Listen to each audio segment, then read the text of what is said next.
photographs and the pictures and the videos that come from there.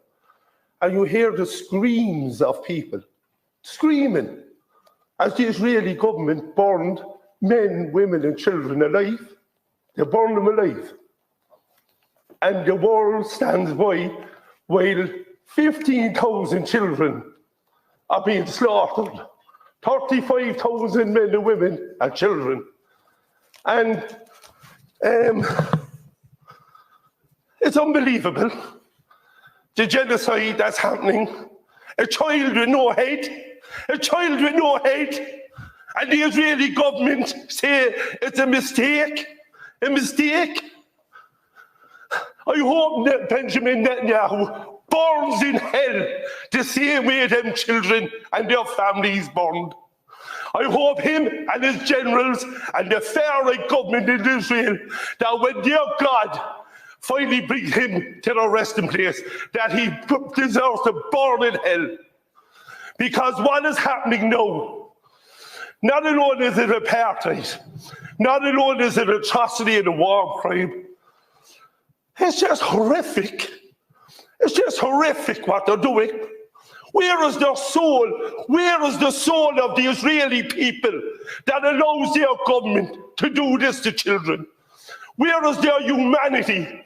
The Israeli people, the Jewish people, after everything the Jewish people have suffered down over the decades, that they would allow their government to do this to other human beings. Human beings. But in the eyes of Netanyahu and this far-right Israeli government, Palestinians are human beings. But today here, the Irish people say, we recognize Palestine. We recognize that they are human beings, just like every one of us. Shame on Israel. Shame on what they've done, and will never be forgotten. Purposes. I explained many times before. If I'm gonna think about the people in my family, you guys know a lot. Like my niece, for example. My niece. I posted a video of me training my niece in Muay Thai on Twitter. You guys seen her. Literally the joy of my life. If there was a hostile foreign government that did to my niece what I have seen done to these Palestinian children, sign me up to Hamas or whoever the fuck is down to do whatever. Like, just the thought. I'm like, imagine my niece, imagine my younger cousins, my brother, he has a son. Like, imagine these people getting just bombed. And then they're like, oops, sorry, we bombed the family. Nigga, I will sign up to Hamas the next day. What are you talking about? You want to condemn them? I'll be like, nigga, Hamas is too moderate from what I want to do. Imagine if you had, because I have an older mother. I have a lot of seniors in my family. Imagine if your mother, your aunt, your grandmother was forcibly evicted from their home at gunpoint. You tell me you as a man wouldn't be down to join Hamas? What kind of man are you if you wouldn't be down to join Hamas after that? And what kind of man will you be if you wouldn't want to defend your community against these terrorists? I just got two examples. I can show you guys thousands of these. And the reason why I not only refuse to condemn Hamas, I root unapologetically for Hamas and Hezbollah and Ansarullah because they're fighting monsters. The same way I would root for the Red Army against the Nazis. The same way you root for anyone fighting the Nazis. Listen to this video and tell me why you would condemn anyone fighting this guy. So, what's popping? My friends, my family, we are back. I hope you guys had a great weekend, had a few days off for streaming. But welcome back to Nick at Noon, RBN Live. We have a powerful show for you guys today. And this is from my interview with Danny Hython. You guys know, putting on banger after banger after banger. We have another banger guest scheduled to appear at the top of the hour, David DeCamp from antiwar.com, who I read their sourcing a lot. Great anti-imperialist media. And if you watch this live stream I did with Danny, you will see I played this video and this guy in the IDF go on to explain how many children he kills. There's all these videos. Like if you're one of the people who mostly watch live streams, but you stay offline, there's so many of these videos of the IDF and the terrorist scum in Israel just openly bragging about how many children they kill, openly bragging about their violations of human rights against the Palestinians, because as you guys saw from that base Irish politician, because Ireland stands for Palestine. In fact, the majority of the world population does. It's just the United States that's behind. When they explain how Israelis, they don't see Palestinians as humans, that goes to the Biden administration as well. Because we have whistleblowers, including Jewish ones. I think her name Lily Greenberg Call, who explains, and others. It wasn't just her. There was someone who worked for USAID who also explained how the Biden administration didn't even view them as humans. Now, this is the difference between RBN and the old Bernie. I won't even say old because they still going around. They still strong. You still see Nina Turner condemn Hamas. You see all these like Pramil Jayapal call for the destruction of Hamas. All the people that are considered good on this issue by the establishment, they all condemn Hamas. They all want to distance themselves from Hamas. That is not what we do at the channel. It does not serve my interest.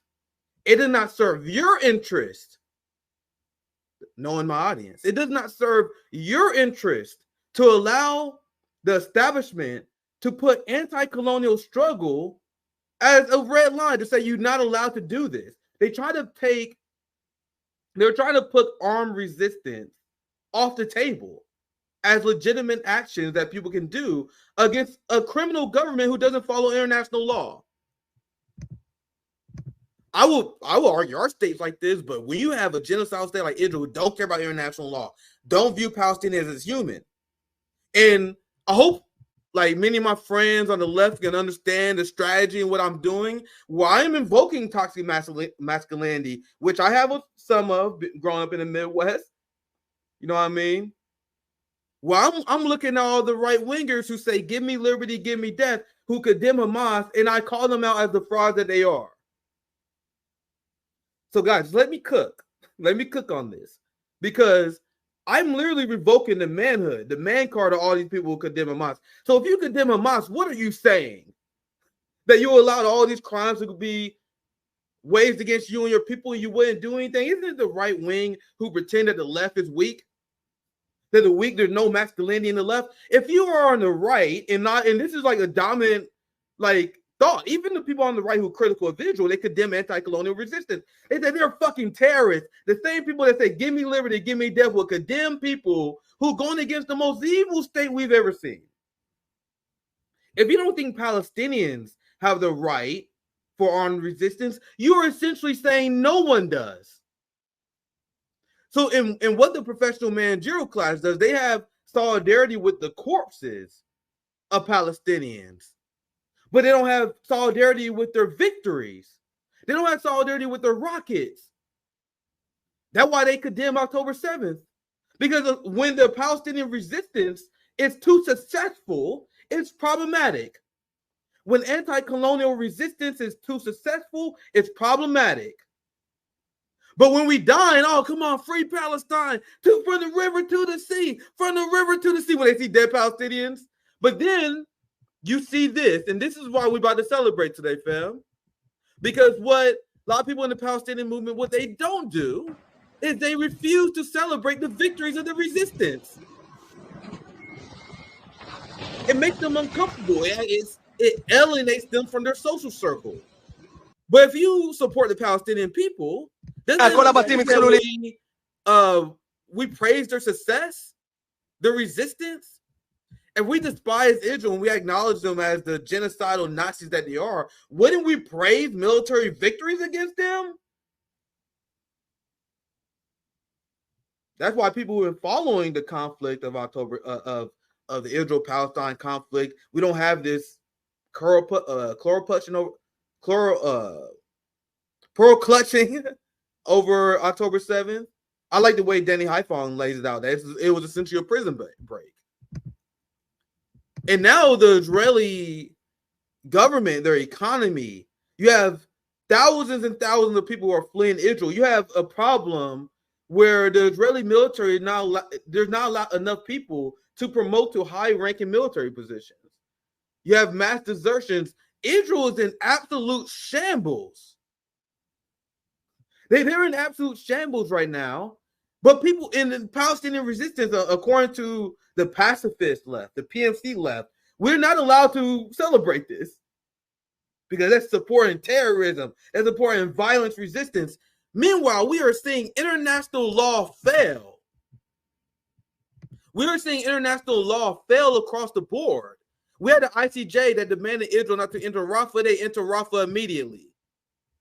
You have the international community that is demanding that Israel lifts their blockade of aid on Palestinians. And now you have, I saw this headline from the website that David DeCamp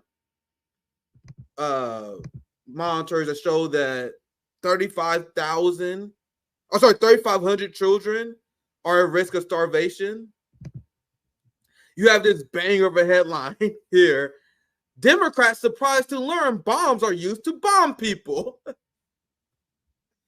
This is famously jabbing at Elizabeth Warren, burning all these progressive motherfuckers who, after giving Israel the AOK, after voting to send the bomb, after giving the AOK to kill Palestinian people, now they're like, oh my God, I can't believe Israel is doing this. And now, the ICC, you have all these institutions that are trying to hold Israel accountable. And they are not able to, because the concept of international law only works if there are good faith actors on both sides. Israel despised the concept of international law. They are ran by fascists in the Likud party. And to be honest, not only Likud, there's a very prominent ideology in Israel, which a lot of people are afraid to talk about. The ideology of Jewish supremacy that runs wild among the Ben Gvir types, the Netanyahus and the Likud party. They legitimately believe as an ideology that they are God's chosen people, which means they can do whatever they want to any non-Jew, especially a non-Jew that quote unquote threatens the Israeli state, that threatens their colonial project. So it's because of this ideology of Jewish supremacy where they reject the concept of international law. How dare you, godless peasants? You unchosen peasants try to hold the law against us? Don't you know we're God's chosen people? And people are like, oh, you're not supposed to talk about this is their ideology. You guys know only 2% of Israeli Jews feel like Israel bombed too much. A lot of them hate the government because they didn't bomb enough Palestinians. This is an ideology that must be discussed. Because when you acknowledge this, you acknowledge that international law will never work. You acknowledge that everything they told you about Hamas was actually true of Israel, their idea of Jewish supremacy. The chief rabbi in the IDF literally condoned rape. I know you guys seen this headline, but it's one of the receipts I always share when I say it, because it's one of the things that's unbelievable. I don't know how good this website is. Let me try this source, because you guys know I don't expect you guys to believe everything I just say, right? Rape comment controversies return to haunt IDF chief rabbi. It just haunts them. Of course you should haunt him. And this is crazy, but there's a reason why he climbed the society. He climbed the society because he doesn't believe in anything uniquely evil. This is what they believe in the society. It's not rape when we do it to Palestinians. It's not rape when we do it to non-Jews, because Jews are the God's chosen people. And guys, this is why it's very important to talk about this, because there's a limit to international law. When it comes to violent, lying, settler colonial scumbags, pacifism is not the answer. International law has failed the Palestinians. You want to know who's been successful resisting the genocide of Israel? You know who's been successful in terms of weakening the Zionist entity? Hezbollah, Ansar Allah in Yemen, Hamas. They've been way more useful for the Palestinians in weakening the settler colonial project that may have slowed down them killing Palestinians. The nail in the Israeli economy, Ansar Allah forcing a ton of Israeli military attention in the north, Hamas forcing IDF attention away from slaughtering children. This probably saved countless Palestinians. So as international law continue to fail the Palestinians, who's actually doing something for them? The people who engage in armed resistance, the people who are actually hurting the Israeli economy, the people who are actually punching the IDF in the nose. That's why they want to put it off the table.